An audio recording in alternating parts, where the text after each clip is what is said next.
大家好啊，歡迎收睇港產同十萬之大叔踢馬。咁今次賽事啦，星期日啦，就有香港經典一哩賽啦，4歲系列賽嘅頭關賽事。咁跑路程咧就1600米啦。咁嗱，出馬一定14隻出足噶啦，呢啲咁嘅賽事。咁嗱，其實咧今年嘅評分咧都好，即係雖然話平網賽啦，但係個分咧都唔係好闊嘅咋。即係雖然話有啲高分啲，有啲低分啲。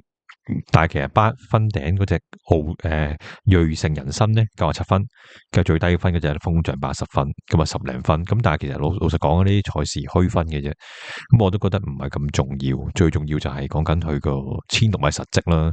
留意翻有啲馬咧，可能未跑過1600米嘅，咁啊要諗下呢樣嘢啦。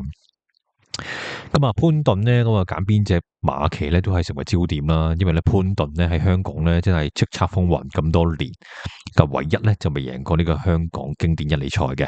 咁今次咧佢就揀隻瑞盛人生啦。咁咧就都好合理噶，因為計死數咧佢做個時間咧同場咁多對手裏面最快嘅，可以做1分33秒03。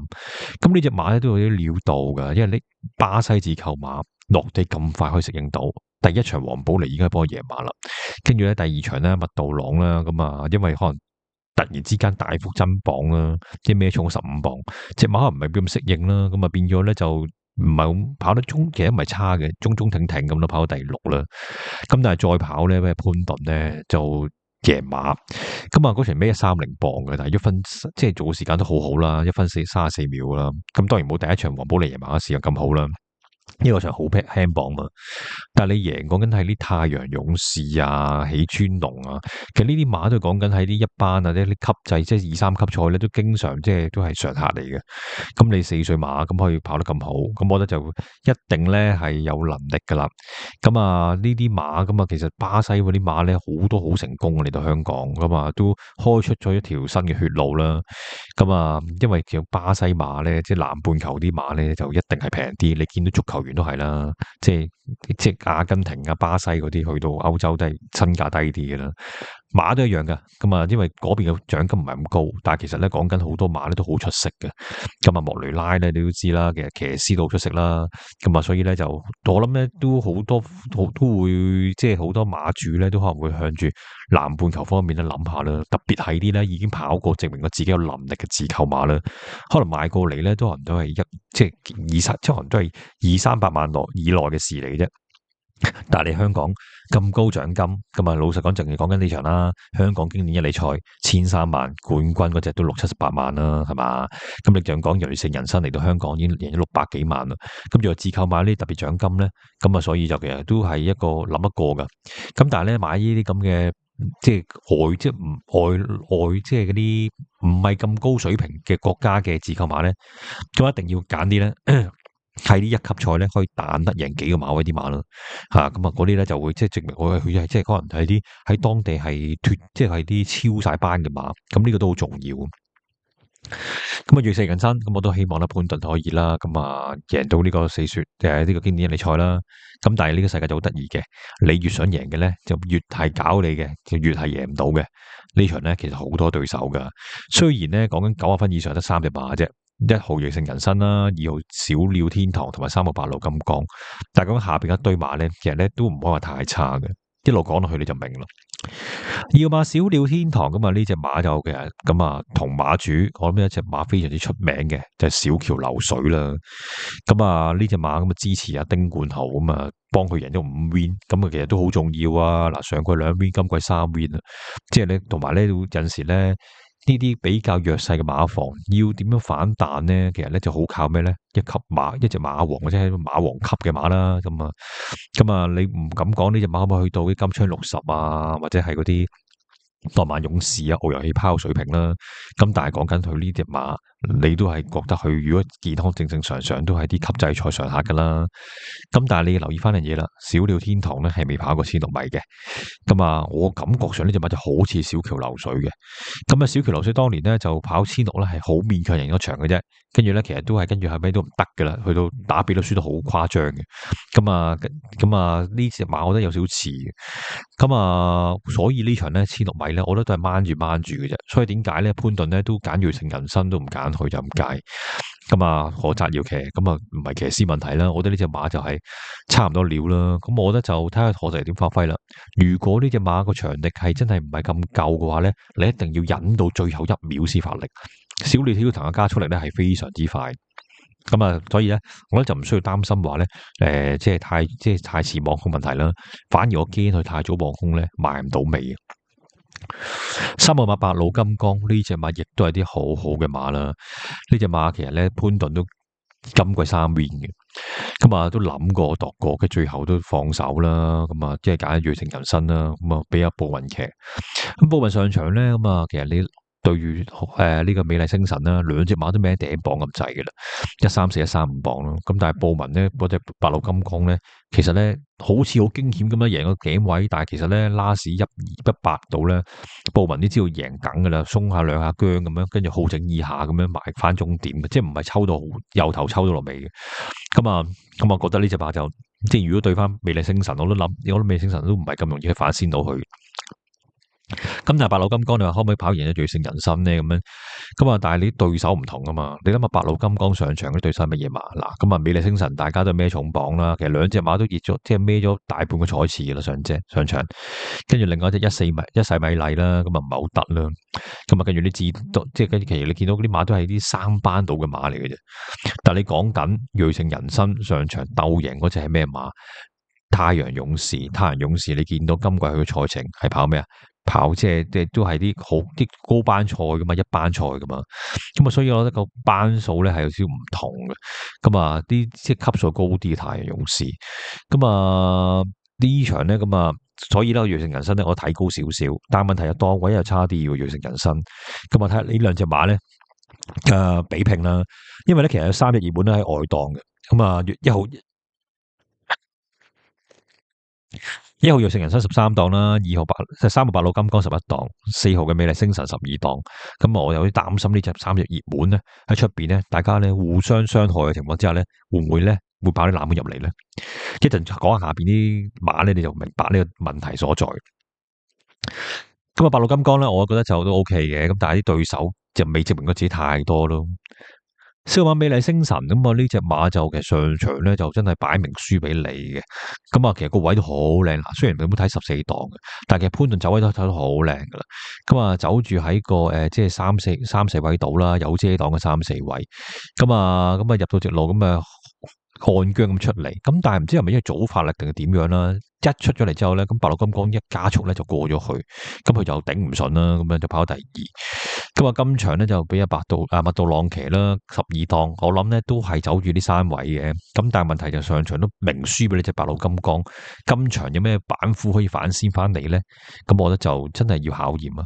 咁我都唔係關騎師事，我諗咧去到呢啲咁高級別嘅場個賽事咧，布文潘頓麥道朗咧個分別都唔係咁太大噶啦。咁我馬翠紅啊嘛，廖康明馬房嘅馬啦，廖康明今場咧出馬出4隻嘅，有少年有呢個白老金剛啦、翠紅啦，跟住6號嘅晒蘭，仲有呢隻9號嘅智勝神區，咁啊都係大手出擊噶啦。咁啊跟住阿希斯啊2隻啦，威利金戰天星啦，跟住仲有咧，咁啊其實咧就都冇啦。今日高東尼都係1隻嘅啫。咁啊雖然即係唔係咁多個馬房可以出到咁多隻馬，佢仲要出4隻廖康明，感覺上去志在必得咁樣啊。咁啊都係嘅，因為你一陣講下咧，其實幾隻馬都各有優點。咁啊5號馬翠紅啦，咁啊呢隻馬就跑1000、1200啦。咁啊今場上嚟，咁我覺得個感覺上都似係咩咧？會唔會係即係開路感覺多啲啦，同埋志在參與啦，試一試啦。咁啊，因為可能有陣時你未跑過啫，可能得噶嘛。咁但係咧，如果唔得嘅話，咪開路咯。咁啊，因為你都好多同場都好多馬。6號馬晒蘭，另一隻廖康明馬房嘅馬，呢隻馬咧，咁啊大家又留意翻啊，佢咧除咗眼罩之後咧脫胎換骨啦，感覺上隻馬咧就係留得到，即係留得到嘅，最重要即係慳到道力啊！咁夜晚場布文嗰場咧，贏得好輕鬆啦，1200米上場1400米，大家咧咁啊覺得喂，好似都係輸到俾小李天堂冇得跑喎。今日你睇翻嗰條片，即係你睇韓拍片咧，咁啊將外邊健康巴士啊！其實呢塊大外檔笑傲江湖啊！好啦，最後300零米嘅時候咧，燒了天堂就係呢隻啦，咁啊最外檔第4位嗰隻啦，晒欄係尾四女，仲要係前邊仲係未望到空，重重圍困嘅。零米啦，前面透出嘅話就信心升鬥緊武林密碼，外邊啊小鳥天堂喳喳聲就已經話過啊，中間仲有灰馬嘅威利金箭啊，入邊啊進跑得啦，飛鷹翱翔嗰啲馬，最後百零米小鳥天堂已經將後邊嘅對手越拋越得啦，晒欄外邊衝咗上嚟，威利金箭同埋進跑得分裂呢個3、4位接近終點，小鳥天堂輕取呢場呢，競盡每杯啊！我覺得咧嗰場咧咁啊，但冇辦法啦，咁啊走位上都因為即蝕底啲，都未知隻馬可能即有進步咁大啦。嗱巴度咧攞咗經驗之後咧，咁啊呢場3檔咁啊都係可以慳住啲位，咁啊應該就如果咧當日咧個形勢咧唔係咁理外邊冚咧，裏面追嗰咁多隻馬裏面咧，我第一隻要揀翻隻晒欄啦。我覺得呢隻馬咧就絕對可以考慮。因為咧，你始終啊講緊晒欄，而家呢隻馬即係進步之後咧，跑2場都有 Q 嘅，呢樣就要高度留意啦。7號馬標之宇宙咧，呢隻馬就其實都唞咗好耐嘅，咁啊上季咧咁啊4 win，咁啊跟住咧，但係唞成大半年10個月啦，啱啱1月4復出，咁咧判斷嗰時已經應承咗咧，其實銳勝人生嘅啦。但係咧贏嗰場咧都好輕鬆，孭住頂幫135磅咧，咁啊彎位一叫出嚟就好輕鬆篤定贏馬。咁但係當然啦，嗰場3班馬啦，咁今場咧對手又完全唔同啦。但係咧，我覺得呢隻馬唞咁耐，仲會賺咗啲體力感咧。你啲馬其實都跑好多場，有幾隻都咁啊。但係銳勝標之宇宙咧，咁啊而家跑完一場，第2場而家應該係最 fit 嘅狀態嘅。就算未最 fit 咧，都應該係即起碼喺個好狀態度啦，向上緊嘅趨勢咯。咁啊，蔡明紹其實上季都幫佢贏2 win 嘅，今場9檔，咁啊13磅馬咁滯，其實你唔使驚，即係唔會擔心啊出邊11、2、3檔嗰啲熱門咧擋到佢嘅，佢要出嚟嘅話，你邊個擋唔住啊？白馬威利金箭，我感覺上呢隻馬咧就可能1200、1400會好啲啦。咁啊，其實佢都係喺前邊攬下嗰啲馬。咁啊1600咧，咁啊睇下會唔會咧真情咧會好攬啲啦。咁啊，但係問題就又係大冧馬嚟嘅。咁啊，所以咧喺前邊咧，咁啊一檔，咁啊我驚咧，如果佢唔係放頭走住喺個內檔咧，嗰啲所以博士位咧，反而咧令到隻馬開步冇咁順。但係今場佢醒喎，重戴翻個眼罩喎，咁啊其實感覺上應該都係90%都係佢放頭嘅啦。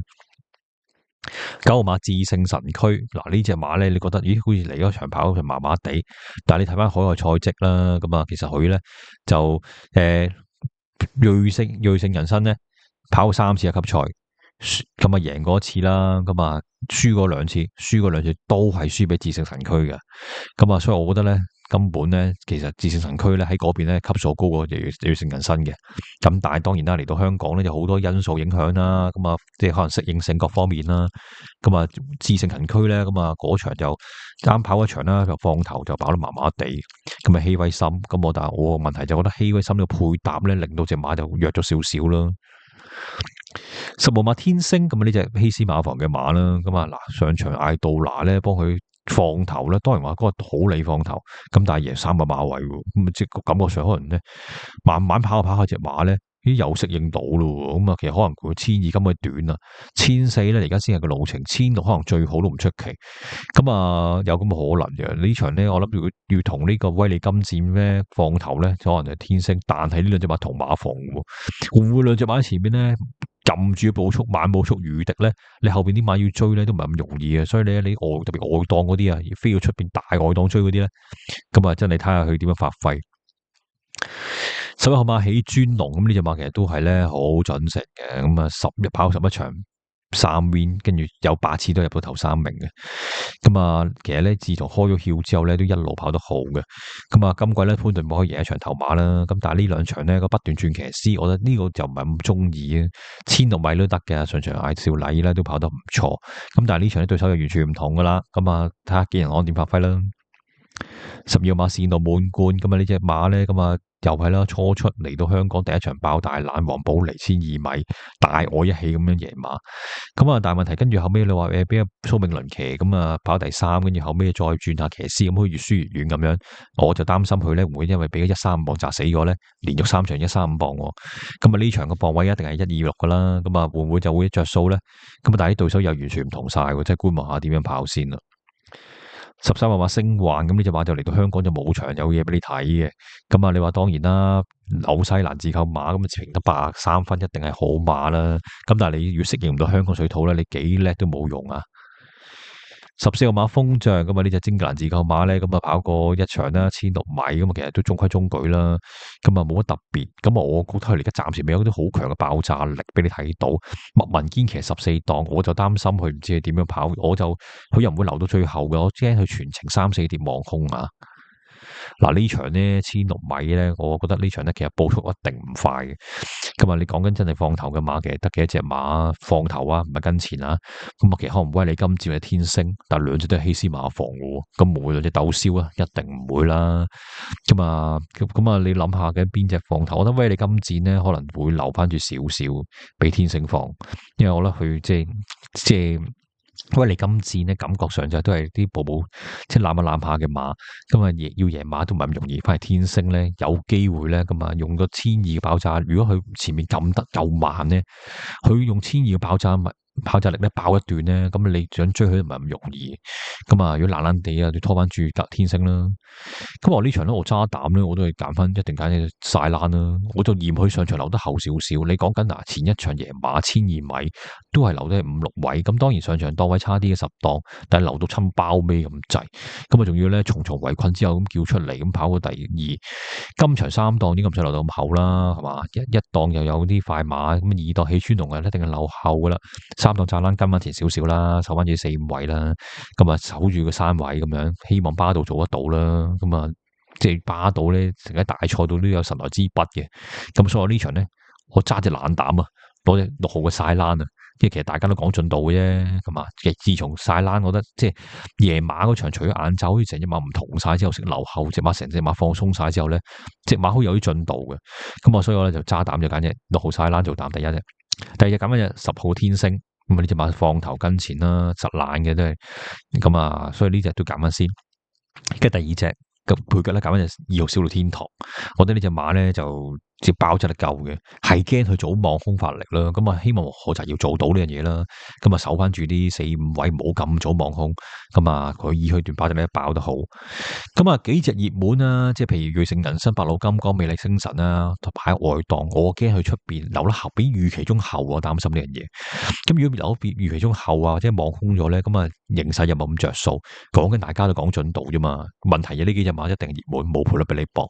所以咧，我呢場咧就反其道而行啊，買啲比較即係唔好咁外檔嘅馬，同埋懶懶地嘅，咁啊邊線少少啦。咁啊，所以變咗咧連人位置 Q，我就揀咗6號嘅晒蘭做膽，腳就拖翻2號嘅小鳥天堂，同埋呢個10號嘅天星，一拖2買條連人位置 Q 啦。